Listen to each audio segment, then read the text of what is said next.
আমি তখন আল খানসা হিফজখানায় পড়ি। বয়স 15 কিংবা 16 হবে। আমাদের হালাকায় এক মাঝবয়সী মহিলা ছিলেন, আফ্রিকান মহিলা। একদিন দোয়া কবুলের তালিম চলছিল। তখন সেই মহিলা কান্না করতে করতে বলেন, আমার মেয়ে অনেক জেদি। সে এমন কিছুর আবদার করছিল যা আমরা সবাই বুঝতাম যে বিষয়টা অসম্ভব।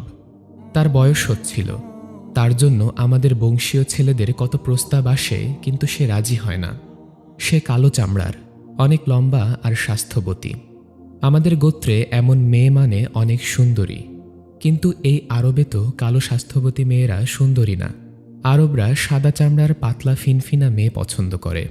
তো আমার মেয়ের ইচ্ছে সে আরবের সুন্দর ফর্সা চামড়ার একজন ছেলের বউ হবে।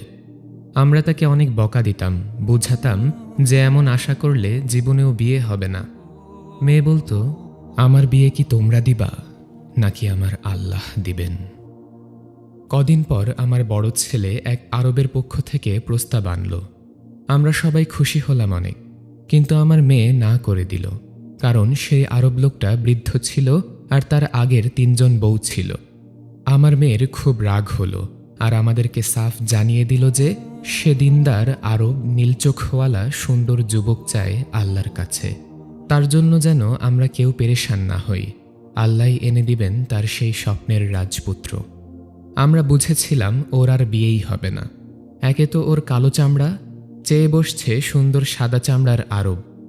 আমরা নিচু বংশীয় গরিব মানুষ, আর আরবরা সেই ধনী আর উঁচু বংশীয়। সব না হয় মানলাম, কিন্তু নীল চোখ, এ আবার কোন পাগলামি? আরবদের বেশি থেকে বেশি খয়েরি চোখের হয়, কালো আর খয়েরি। নীল তো ইংলিশদের হয়।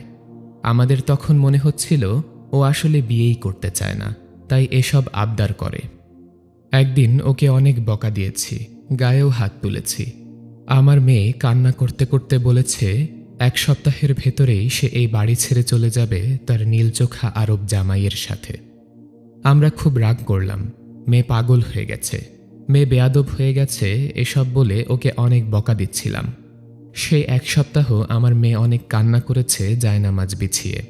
সারাক্ষণ সারা রাত সে কান্না করে করে তার রবের নিকট দোয়া করেছে। ঠিক 7 দিনের দিন তার জন্য এক নীল চোখওয়ালা সুদর্শন আরব যুবকের পক্ষ থেকে বিয়ের প্রস্তাব এসেছে। আমরা সবাই এত বেশি খুশি হয়েছিলাম, ভাষায় প্রকাশ করার মতো না। ওয়াল্লাহি, যদি মানুষকে সিজদা করা জায়েজ থাকতো, শিরক না হতো, তাহলে সেদিন আমরা সবাই আমার সেই আল্লাহওয়ালা মেয়েকে সিজদা করতাম। আমি অবাক হয়েছি আমার মেয়ের ইয়াকিন দেখে, ওর তাওয়াক্কুল দেখে, ওর দুয়ার ক্ষমতা দেখে। আমি বিয়ের দিন আমার মেয়েকে বলছিলাম কি বলে সে আল্লাহর কাছে দোয়া করত। মেয়ে বলল, আমি সারাদিন ইস্তিগফার করতাম আর সারা রাত আমার পছন্দ ব্যক্ত করে দোয়া করতাম। আর আমার ইয়াকিন ছিল আল্লাহর কাছে সবই সম্ভব। আজ 8-10 বছর আমার মেয়ে অনেক সুখেই সংসার করছে। ওদের বাচ্চাগুলো অনেক সুন্দর সুন্দর, কেউ সাদা, কেউ কালো, কেউ বা মাঝারি, কিন্তু মজার বিষয় ওদের সবার চোখের রং নীল। আমরা সবাই একটা ঘোরের মাঝে চলে গিয়েছিলাম ভদ্রমহিলার এই গল্প শুনে। মহিলা প্রচুর কান্না করতে করতে গল্প বলছিলেন, আর আমরা মারাত্মক রকমের ইমোশনাল হয়ে পড়েছিলাম। রাতের তাহাজ্জুদ আর ইস্তিগফারের কি ক্ষমতা, তা এই 2 সময়ে দোয়া না করে বোঝা যাবে না।